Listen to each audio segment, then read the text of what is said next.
میرے حضور کی تو کوئی بہن نہیں تھی، در یتیم ہے، لیکن جب حضرت حلیمہ سعدیہ کے ہاں حضور گئے تو وہاں حضور کی ایک رضائی بہن کا تذکرہ ملتا ہے جو حضور کو لوریاں دیتی تھی، نام شیمہ تھا۔ تو شام کے وقت جب خواتین کھانا پکانے میں مصروف ہونے لگتی تو بہنیں ویر اٹھا کر کے باہر لے جاتی۔ ہر بہن کا خیال یہ ہوتا کہ میرے ویر سے سونا زمانے میں کوئی نہیں۔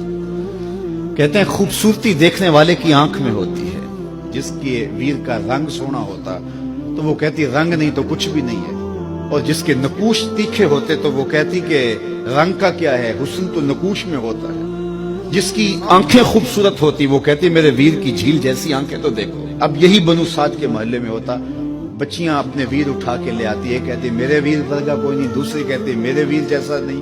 اتنے میں حضرت شیمہ اپنا ویر محمد اٹھا کے لے آتی اور دور سے کہتی نہیں میرا ویر بھی آ گیا، تو سب کے سر جھک جاتے، کہتے نہیں نہیں نہیں شیمہ تیرے ویر کا مقابلہ تو نہیں نا، ہم تو آپس میں بات کر رہے ہیں۔ اور پھر جب کسی بہن کے ویر کو متفقہ طور پہ ساری کہہ دیں کہ تیرا ویر ہی سونا ہے تو پھر اس کا فخر تدیدنی ہونا، پھر ان کا ذوق آسمان کو چھونے لگتا۔ ابن حشام سیرت کی سب سے پہلی کتاب، اس میں یہ واقعہ لکھا ہے کہ پھر حضرت شیمہ حضور کو اپنی آغوش میں لے کے سمیٹتی اور پھر چومتی اور پھر وہ لوری دیتی، اور وہ لوری کے لفظ بھی لکھے ہیں، ربنا ابق لنا محمدا حتی اراہ یافعا وامردا، اللہ میرے ویر محمد کو سلامت رکھنا۔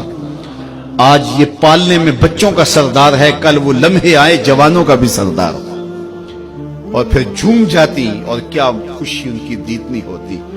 اور پھر وہ منظر بھی آیا کہ حضور علیہ السلام مکے چلے گئے اور یہ جوان ہوئی اور پھر ان کی شادی کسی قبیلے میں ہو گئی۔ آقا کریم نے اعلان نبوت کیا، 13 سال کا وقت کٹا اور پھر حضور مدینہ شریف چلے گئے۔ جب غزوات کا سلسلہ شروع ہوا تو جس قبیلے میں شیمہ کا نکاح ہوا تھا اس قبیلے میں مسلمانوں کے ساتھ ٹکراؤ ہوا تو اللہ نے مسلمانوں کو فتح عطا کر دی۔ تو اس قبیلے کے لوگ قیدی ہو کے حضور علیہ السلام کے غلاموں کے ہاتھوں گرفتار ہیں، تو یہ اپنے قیدیوں کو چھڑانے کے لیے قبیلے کے سردار ایک ایک گھر سے فدیے کے لیے رقم جمع کر رہے ہیں۔ چلتے چلتے شیمہ کے گھر بھی پہنچے جو کہ ایک عمر کا حصہ گزار چکی تھی، اور جا کے کہا کہ اتنا حصہ آپ کا بھی آتا ہے۔ کہا کس لیے؟ کہا وہ جو لڑائی ہوئی ہے اتنے ہمارے بندے گرفتار ہو گئے تو ان کو چھڑانا ہے۔ تو چلتے چلتے باتوں میں کسی کے لبوں پہ حضور کا نام آ گیا تو شیمہ نے کہا اچھا انہوں نے تمہارے لوگ پکڑے؟ کہا ہاں۔ تو کہا پھر تم رقم اکٹھی نہ کرو، مجھے ساتھ لے چلو۔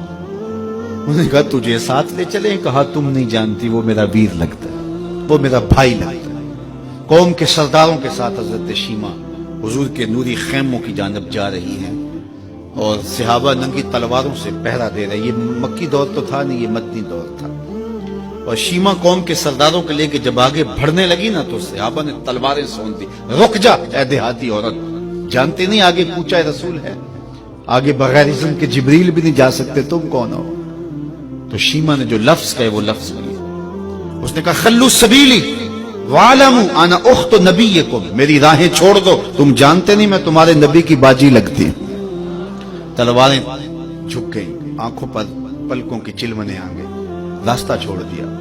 حضور کے خیمہ نوری میں داخل ہوئی تو حضور نے دیکھا، پہچان لیا، اٹھ کے کھڑے ہو گئے۔ فرمایا بہن کیسے آنا ہوا؟ آپ کے لوگوں نے ہمارے کچھ بندے پکڑے ہیں، چھڑانے آئی۔ تو فرمایا بہن تو نے زحمت گوارا کیوں کی؟ تو پیغام بھیج دیتی میں یوں ہی چھوڑ دیتا، لیکن تم آ گئی ہو، اچھا ہوا ملاقات ہوئی۔ پھر حضور نے قیدیوں کو چھوڑنے کا اعلان کیا اور کچھ گھوڑے اور چند جوڑے حضرت شیمہ کو حضور نے تحفے کے طور پہ دیے۔ ویروں کے دروازے پر بہنیں آئیں تو ویر خالی تو موڑا نہیں کرتے، تو حضور نے بہت کچھ عطا کیا۔ اور پھر رخصت کرنے خیمے سے باہر آئے تو صحابہ کی جماعت منتظر تھی۔ فرمایا صحابہ جب میں قیدی چھوڑا کرتا ہوں میری عادت تمہیں معلوم ہے کہ میں پہلے تم سے مشاورت کیا کرتا ہوں، آج ایسا موقع آیا کہ میں تم سے مشاورت بھی نہیں کی اور قیدی بھی چھوڑ دیے۔ کہا جو چاہیں آپ کریں، لیکن کیوں مشاورت نہیں فرمائی حضور؟ اگر ارشاد فرما دیں تو فرمایا اس لیے کہ میرے دروازے پہ میری بہن آ گئی تھی۔ کوئی لاؤ تو صحیح زمانے میں ایسا، کوئی لاؤ تو صحیح زمانے میں یہ جمال اور یہ حسن اور یہ کمال رکھنے والا، تو پھر کیوں نہ ہم اپنی ساری زندگی اس آقا کے نام